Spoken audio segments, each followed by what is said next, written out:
Selamat datang di channelku tutorial, channel yang semoga bisa membantu permasalahan kalian. Nah, di video kali ini Tutorial akan beritahu kalian bagaimana cara menghapus game Stumblegeist yang ada di Steam atau yang ada di PC atau laptop kalian. Bang, cara hapusnya gimana bang? Aku dimarahin kakakku, aku dimarahin mamaku, gimana cara hapusnya bang? Aku takut bang, misalnya kayak gitu. Atau mungkin laptop kalian udah nggak kuat gitu dan kalian ingin hapus Stumblegeist-nya tapi kalian nggak tahu caranya. Nah, langsung aja yuk ke cara yang pertama. Cara yang pertama, kalian harus klik tombol subscribe yang ada di bawah video ini yang warnanya merah.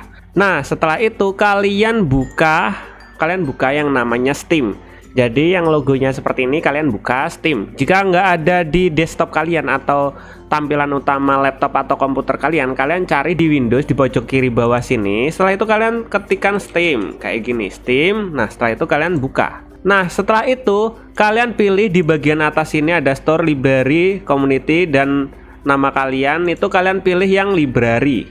Nah, setelah itu kalian scroll, kalian cari game yang namanya Stumblegeist. Nah, ini game Stumblegeist-nya kalian tinggal klik kanan, Nah, kalian klik kanan. Setelah itu kalian pilih manage. Nah, kalian pilih manage, setelah itu kalian pilih uninstall. Nah, kita pilih uninstall. Dan setelah itu kita pilih uninstall lagi. Nah, udah, gamenya sudah terhapus di komputer atau laptop kalian.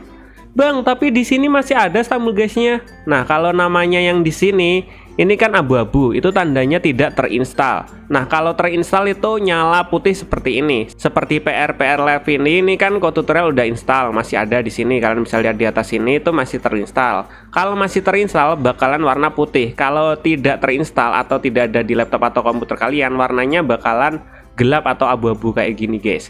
Nah, kayak gitu guys cara uninstall atau hapus game Stumblegeist di laptop atau komputer kalian. Nah, mungkin sampai segini aja videonya tutorial. Jika kalian ada pertanyaan atau mungkin ingin request tentang video tutorial lainnya, kalian bisa komentar di bagian bawah video ini. See you di next video. Semoga video dapat membantu kalian. Bye bye.